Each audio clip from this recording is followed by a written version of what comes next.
काशी में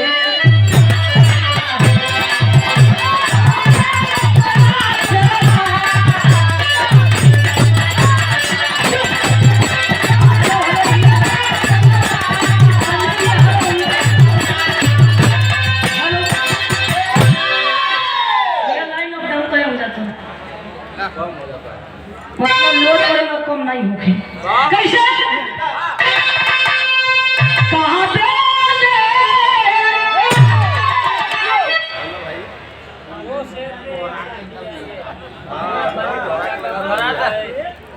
भैया को सम्मान पुरस्कार एक से पुरस्कार आया है भरसार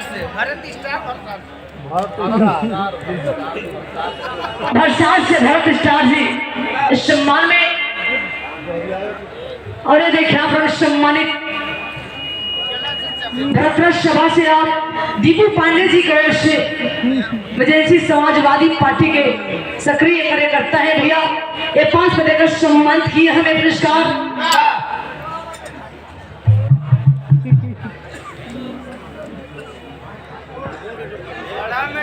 आप देखें डीजे लाल यादव जी के डांडी और डांडी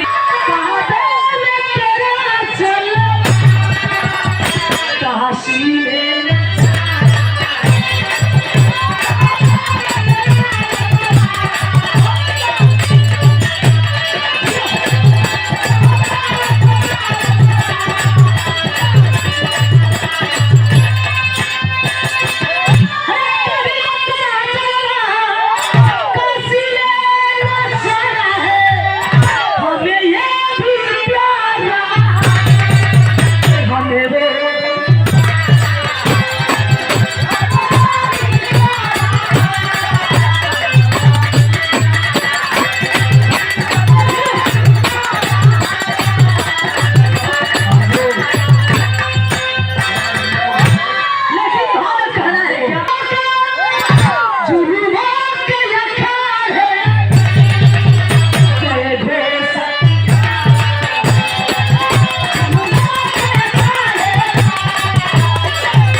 सही है रात भर सही रही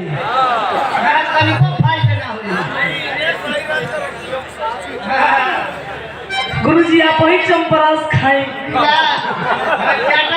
ठंडा में गर्मी बनाई क्या बात है अरे बाबू देखे कहानी साफ सब झलकत है भैया ये दूध के गर्मी है गुरु जी ये चंपरास गर्मी नहीं है चंपरास तो चुटुट चुटुट खाली नस्वर करी संजय भैया मन दूध पी एकदम टाइट रहा लेकिन कहानी साझ रखते हैं भैया। ये कहानी वही समय के बाद 1922 ईस्वी के। अरे बाबू देखे बंगाल प्रांत में गोइसन भी गांव है भैया। वो गांव के नाम बताओ सिलोटिया गांव। सिलोटिया गांव के वो गांव में गोइसन भी परिवार बा। वो परिवार में बाबू हो छोटा छोटा एगो लड़का और एगो लड़की। लड़का के नाम बताओ गुलबर्शन और लड़की के नाम नीरा। लेकिन वो गांव में सिलवटिया गांव में एक बड़ेश्वर बाहर बाबू जी कि चल ही चलो गांव हिल गई। गांव भर के लोग भागे पढ़ाई लगल तो भी नहीं कवर ले किया लगे सोचे कि हमने के भी नाई में बैठ कर सवार होकर चल चली जा। आहे बाबू बहनिया कोहत में नहीं जा। लेकिन नीला तो सवार हो गई भैया। लेकिन हुआ कतन विदेशिया प्रभाव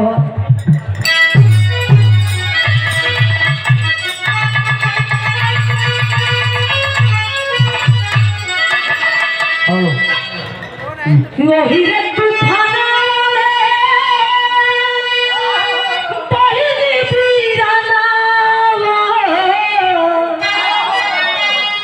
घरवा के छोड़ी चल रे दूसरा थाना पनिये में गिरी गईले बसंता बीरानावा हो नीरा छपी डाले पड़ा आफत में पाराना। बाबू ए भैया हो बहनिया नीरा बैठ गई नाई पर सवार हो गई। सोचले कि भैया बसंत भी बैठ जाए।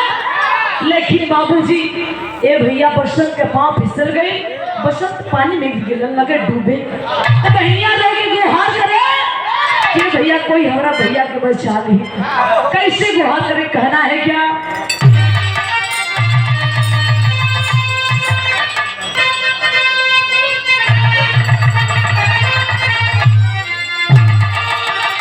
वही गीत है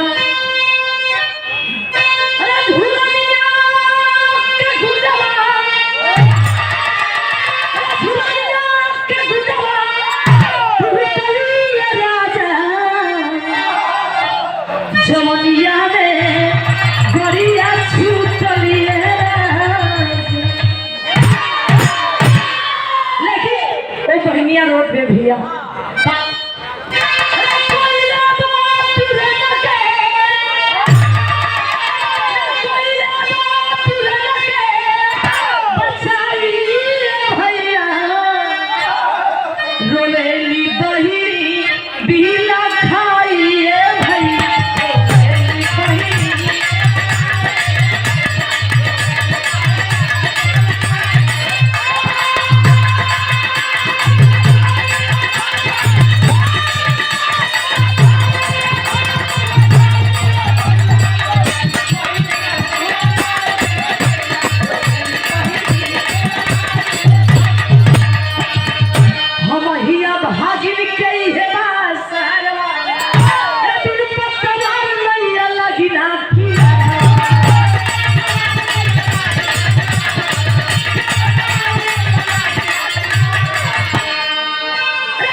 पुरस्कार आया है आप सम्मानित विजयलाल यादव जी के सचिव आप पंकज यादव जी और पुकार यादव जी के भाई आप संजय यादव जी बनवारी यादव जी गाजीपुर सम्मान में एक से पुरस्कार है। पुरस्कार जी कोई शरण स्वागत है। बाबू देखे ये भैया हो नीरा भैया रोड पे ये भैया कोई हमारा भैया के बचा ली। कोई जनशख्स वीर बात हमारा भैया के बचा दी।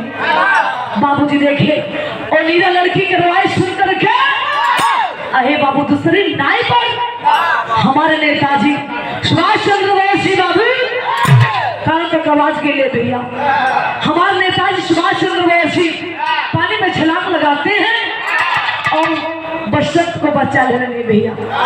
जब बसंत के बचा ले तो नीरा कैली का अहे बाबू दुपट्टा के फाड़ती है नीरा और धर्म के भैया मान करके सुभाष चंद्र बोस जी की कलाई में राखी बांध देती है और कहे नीरा भैया आज से हमारे एको भैया ना आज से हमारे दो भैया बारह लोग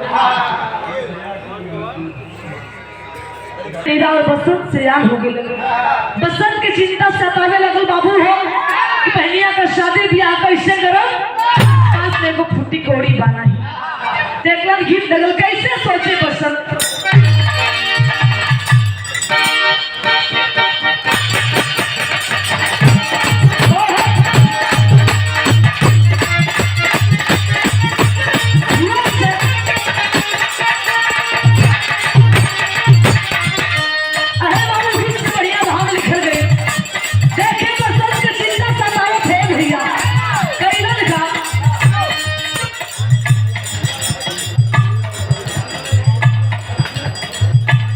आप देखिए हमारे गार्जियन अध्यक्ष साहब जी हमारे पुजारी जी संजय यादव जी को अशोक प्रमुख जी को सम्मान में ये 5 वर्ष सम्मान किए हैं बहुत बहुत स्वागत। लेकिन कहना है बाबू का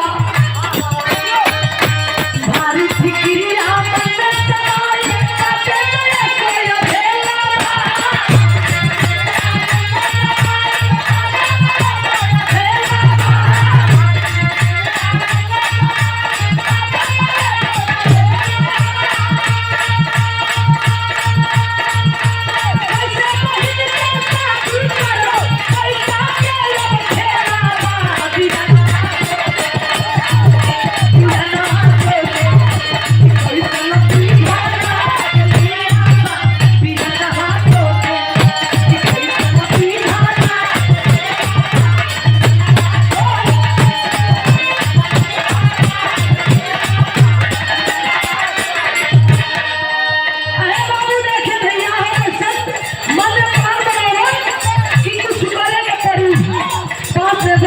कोड़ी हाना है लेकिन कैलन का प्लान बनावत हो योजना बना के लूटे सरकारी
जब श्यान भले बहनिया भी श्यान हो गई सोचे लगन कि शादी कैसे करवे को 5 फुटी कोड़ी ना बाबूजी देखे बसंत की चिंता सताओ थे भैया लेकिन कुछ टोली बनौलन और सरकारी खजाना बाबूजी बसंत लूट लेते हैं और लूट करके खजाना नीरा भैया का शादी बढ़िया घर में कर पढ़ल लिखल लड़का से निरंजन नाम के लड़का से बाबू हो शादी तक करके बड़ा खुश करन कि एगो टेंशन खत्म हो गई बहनिया का शादी बढ़िया घर में कर दे लेकिन बाबू अपने कैलन का ऊपर शर्त आजाद हिंद फौज में बाबू जाकर के सेना में भर्ती हो जाती है ये बात तो नहीं है, छोड़िए भैया।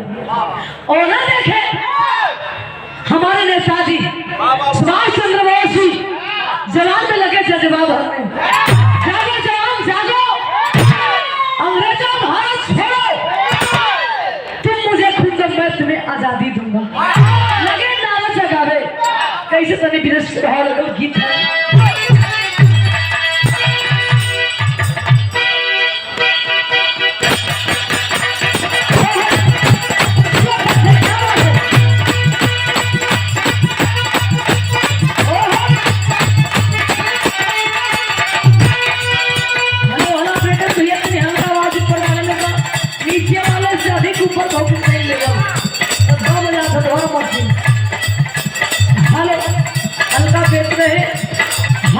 हेलो इशारा है भैया, देखे कौनो मनसावा लड़का बाबू हो, कौनो लड़की का देख के वो लड़का बोली बोलता आय हाय हाय माता। अरे यार लड़कियां ताकि कमर चीजें चुरा देते रवा। देखो अखिया तो बुझाते तो ब्रह्मा जी घुस दे के बोले हो रे यार, अगर जिया जुड़ा जाई ये भैया लड़का सोचो था कहत कि जिया जुड़ा देती यार। लेकिन सोचने वाली बात है भैया, क्यों लड़की का तकलफ तो लड़का मरे वाला ना हो, लेकिन वो लड़का आदत से लाचार हो, आदत से लाचार हो। हम कहले भैया लड़का के तनिका भी करते नहीं थे, वो लड़का का संस्कार में कमी है। वो लड़का बोली का बोलो कहे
दोहानी। अरे बाबा फिर चले लो भैया, संजय भैया कहीं सारा हूँ लड़का बहुत हेलो हेलो हेलो आए हेलो लड़का कहाँ गए भैया।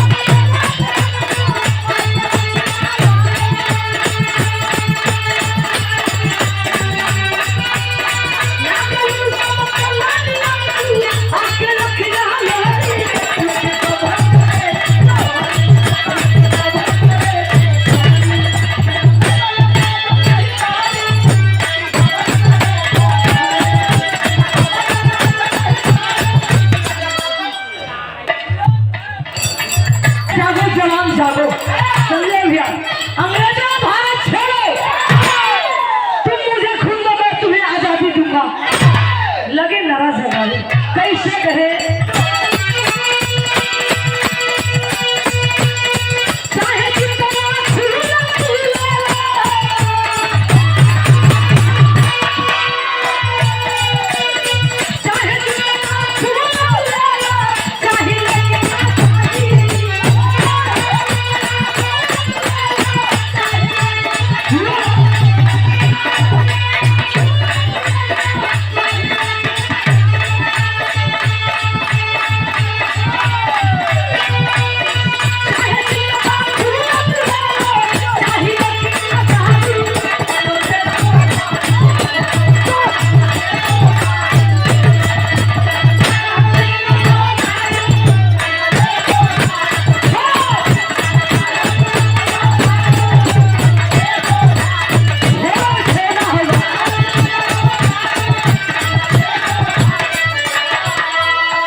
देखिए विजयलाल यादव जी के सम्मान में आप विनोद यादव जी अलाउद्दीन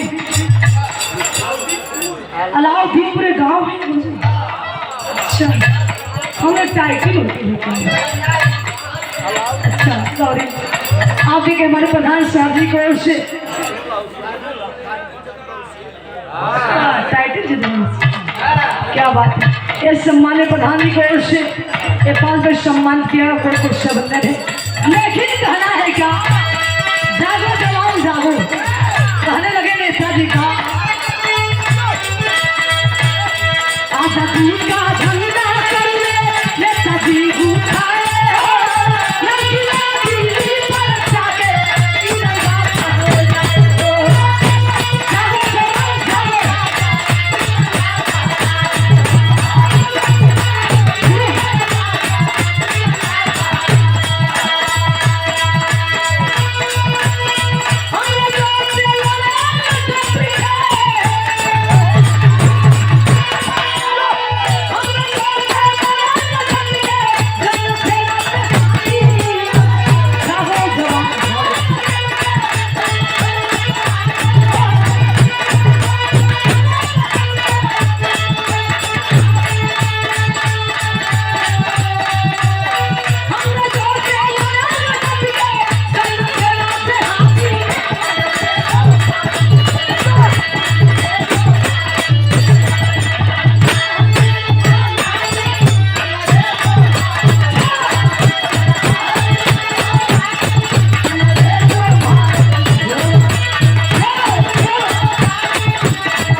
नेताजी सुभाष चंद्र बोस जी जागो जवान जागो, अंग्रेजों भारत छोड़ो, तुम मुझे खून मैं तुम्हें आजादी दूंगा।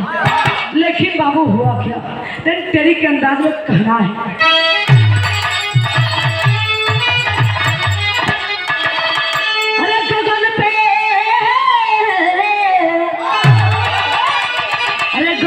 जिंदाबाद लिख दो, गगन पे जिंदाबाद लिख दो, जाने धनुर छाओ प्यारे।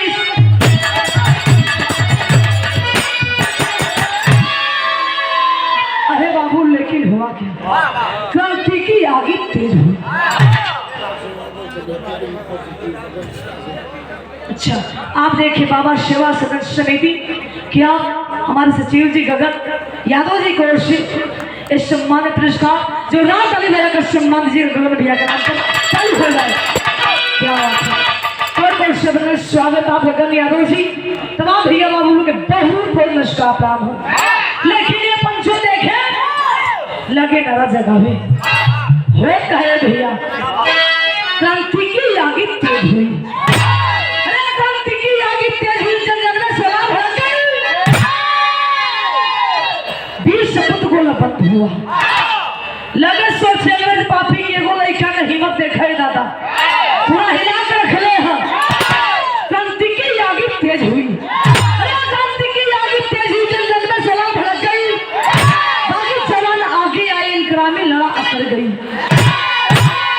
लगे संयंत्र रोचे कि कुछ करे के पड़ी, वरना ये अंग्रेज ये हमने के गुल्लई का हिला के रख ले।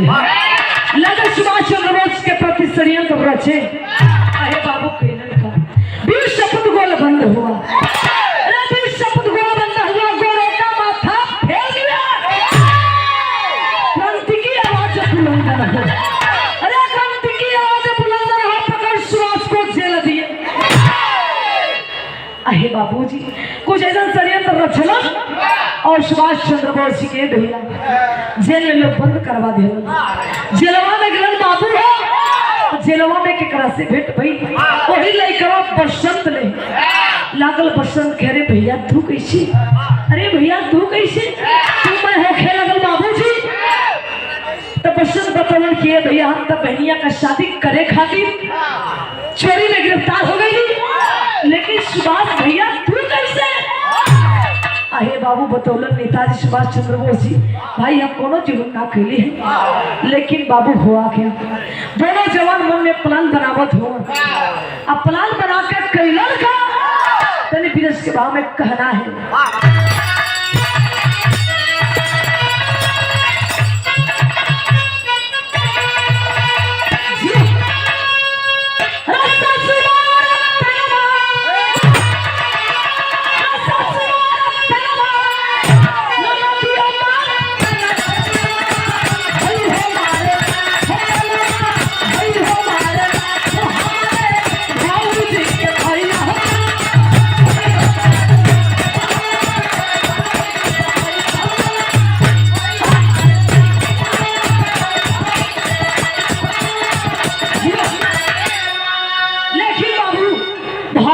ये भैया अब देखे दोनों जवान हमने प्लान बनावल संजय भैया अब कैलन का जवान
सुभाष चंद्र बोस क्वेश्चन अहे बाबू जिन के ताला तोड़न भागत भागत पहलिया नीरज से गिलन मिले खातिर लेकिन बाबू पहलिया से गिलन मिले खातिर ये भैया तब तक पहलिया नीरज छुपा दे कि भैया तू छुप जा पहले बाद में बात कर जाई अहे बाबू तब तक तम तमाई नीरा का पति निरंजन घरवा अइलन अलग अलग कहे नीरा से ए नीरा पता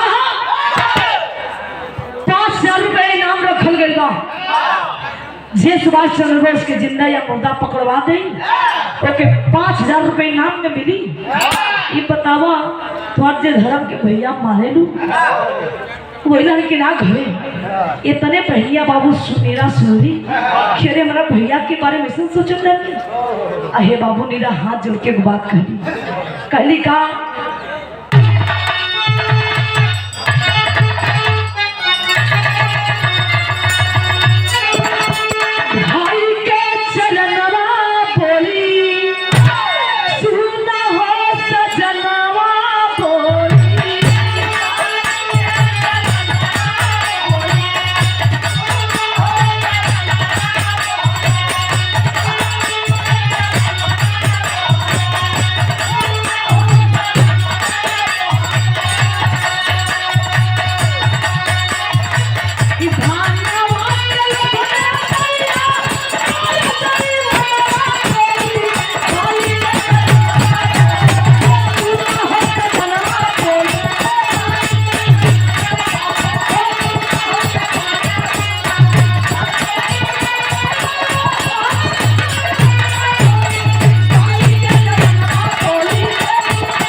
पहले पानी तब पी ली।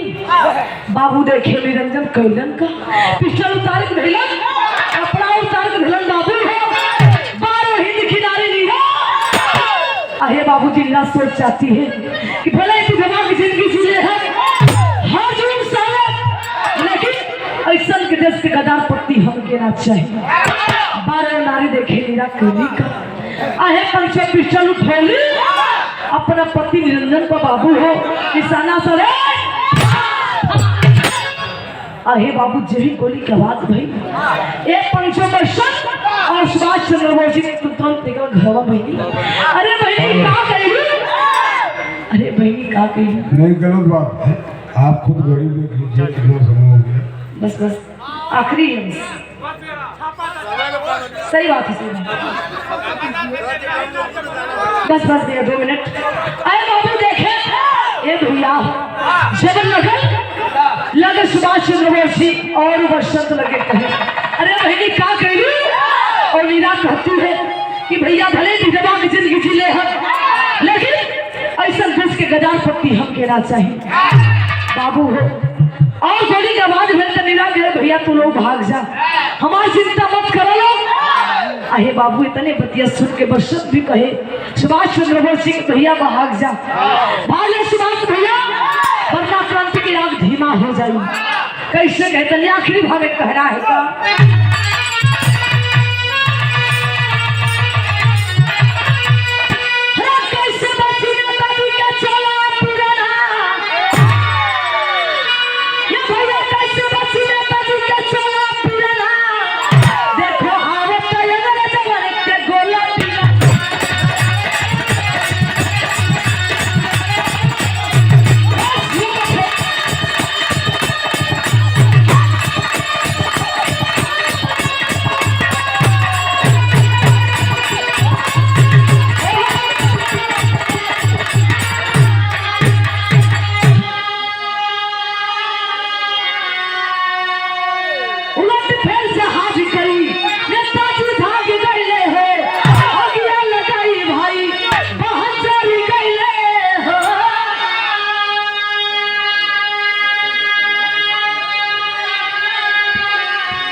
सुभाष चंद्र बोस के नेताजी के लगे थे भैया भाग जा। अहे बाबू हमारे नेताजी सुभाष चंद्र बोस जी जहाँ सुरान भरते हैं और आज तक ये भैया पता ना लगल हमारे नेताजी सुभाष चंद्र बोस जी और क्रांतिकारी वीर गईलन कहवा गईलन। आप देखिए विधायक बड़ी अच्छे कलाकार हमारे सपाटी कलाकार है भैया मनीष लाल यादव जी। भैया 1 मिनट दो तनी खड़ा हो जाता, कलाकार होते कला के पुजारी प्लीज।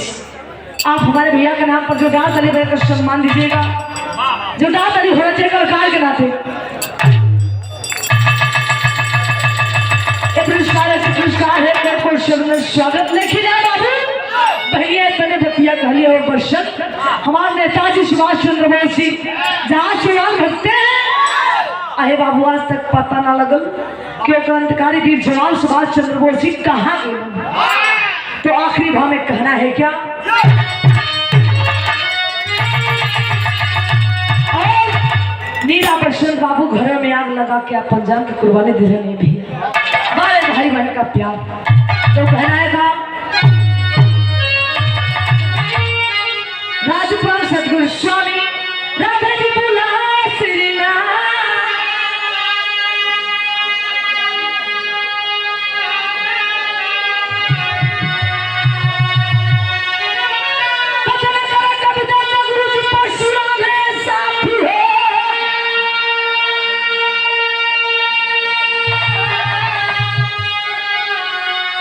गगन पे जिंदाबाद लिख दो, गगन पे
देखे बबलू